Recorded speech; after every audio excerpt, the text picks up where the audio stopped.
What's going on, everybody? It is your boy Zamboni. I'm a musician and astrologer, and it is time to talk about the astrology of the week ahead. As always, I thank you so very much for being here.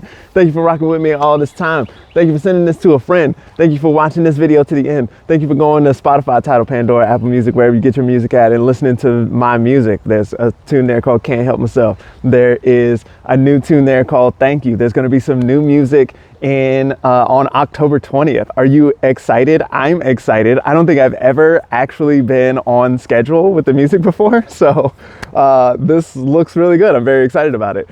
Thank you for going to zambonifunk.com, where you can find the music, where you can also find astrology readings. You can get a 10-minute reading like what I'm doing here. You can get a 60-minute reading where we talk back and forth and get ideas about what's going on in context in life. You can also, at zambonifunk.com, you can find merch like this. It is getting a little chilly outside, so there's hoodies available and this kind of thing. There's wall hangings, etc., etc. Let's talk about the astrology of the week ahead. So this week we have some pretty big stuff going on. So in the first place, we have eclipses beginning this week. So we are coming into a new moon solar eclipse in Libra. Now, this is interesting to me because Libra is a sign that is ruled by Venus, right? And so we have had a lot of Venus things going on this year for a while now. So Venus is currently still in Leo, and that's only for a couple more days. Venus is actually going to move into Virgo this week.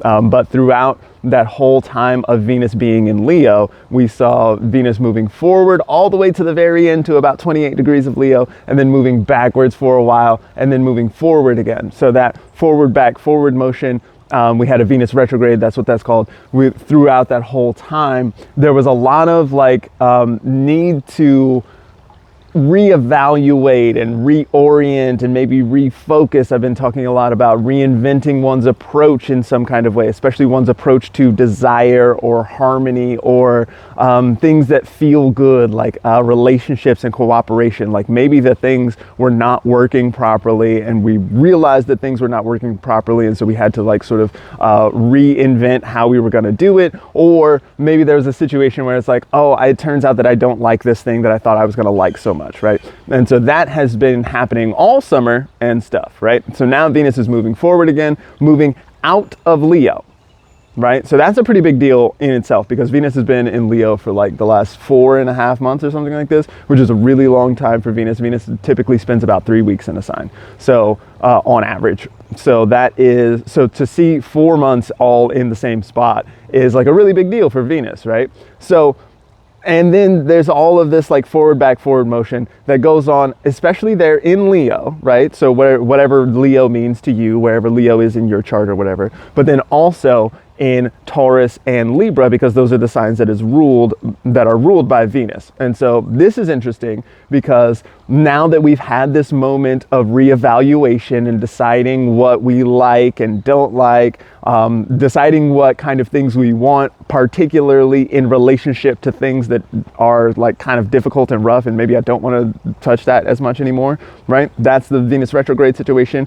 After that, then we start to see eclipses in this Venus sign, Libra. So we're going to have south node eclipses there in Libra for the next 1.5 years. And so we've got a big solar eclipse coming up. It's going to be it's like super close to the nodes. It's a big one. So south node so eclipses are typically like major moments of catalytic change, right? They're moments when shadows are cast across the luminaries. And so a solar eclipse, solar meaning the sun, right? So the sun is going to be eclipsed. That is to say that the moon is going to go in front of the sun and cast a shadow, so we won't be able to see the light of the sun in the same way.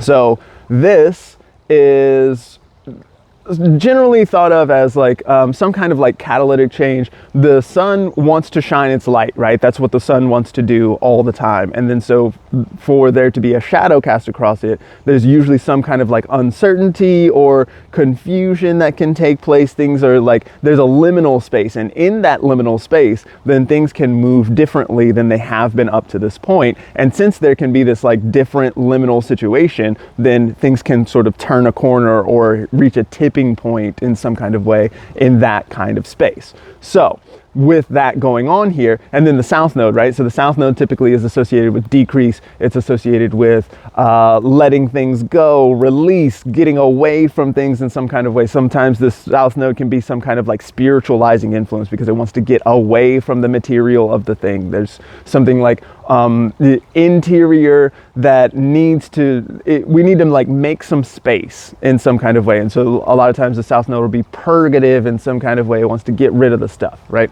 So especially after the Venus retrograde situation where it's like, okay, well, I now know what I don't like, or I know what I like by way of having experienced some things that were kind of difficult and gross for me, right? Now I know that I know what I want, but maybe there's something in the way of that. And in order to move toward what I want, or in order to attract what I want, then I'm going to have to get rid of the things that are blocking that way for whatever reason. Maybe there are things, maybe I want someone to come and sit next to me, but there's already a bag in the seat next to me. And so I need to like get that shit out of here so that somebody can come and sit next to me, right? Shout out to Erykah Badu and the bag lady. So that is what we're looking at throughout this whole eclipse season, is like getting rid of whatever that Venus stuff was that we are now aware of because of the Venus retrograde.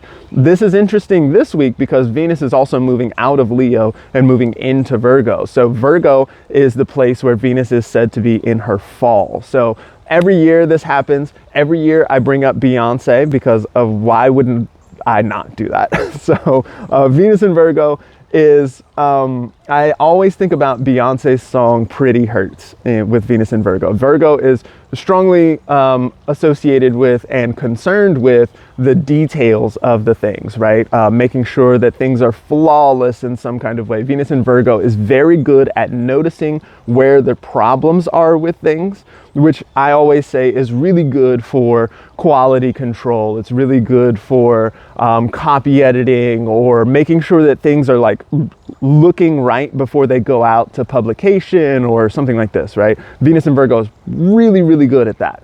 In sort of like interpersonal dynamics, then it can start to feel a little nitpicky. People can get a little sort of like it feels a little thorn in the side sort of stuff going on here, right? So this Venus in Virgo is really starting, like really able to notice where the problems are. And so again, this is really good for getting rid of stuff. It's kind of uncomfortable to deal with. This doesn't look like fun. Like the way that we typically think about Venus as being fun and beautiful and, associated with music and parties and togetherness and like all this kind of stuff. Like, it doesn't look like that kind of season right now. There's beautiful fall dynamics going on here, and at least in my location. And so there's maybe going to be like trees changing colors and all this sort of stuff. So there's beauty to be had, right? But one of the things that I always think about with that is like it's like a beauty in death, right? Like that's what the leaves changing colors, like, oh, these amazing red leaves,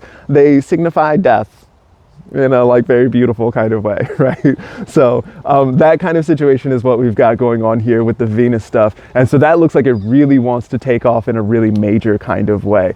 I have talked all this time and I haven't even mentioned that Mars is also going to move into Scorpio this week. That's pretty rad. I'm really looking forward to that. So Mars has been in Libra for a while. Mars is currently square to Pluto.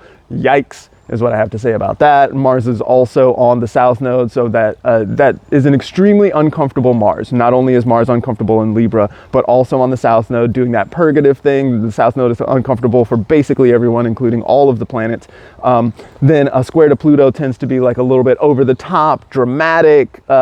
Things feel really strongly, and we can think about like body dysmorphia or internal dysphoria of some sort, of like this kind of thing like shows up a lot of times with Pluto. So to see Mars there at the end of Libra right now and for the next couple of days looks super uncomfortable. As Mars moves into Scorpio, that is a home placement for Mars. So Mars is super comfortable and able to do the Mars things very effectively in Scorpio. This is very good for precision. It's very good for going forward and doing the thing. If we're thinking about Venus being in Virgo, also looking at the like details and the flaws and this kind of thing and being very precise about that, this looks very good for noticing what the problem is and then cutting that shit out out immediately. So there's a lot of power here. It's not super comfortable, but there's a lot of power. Thanks for being with me. I'll check you next time.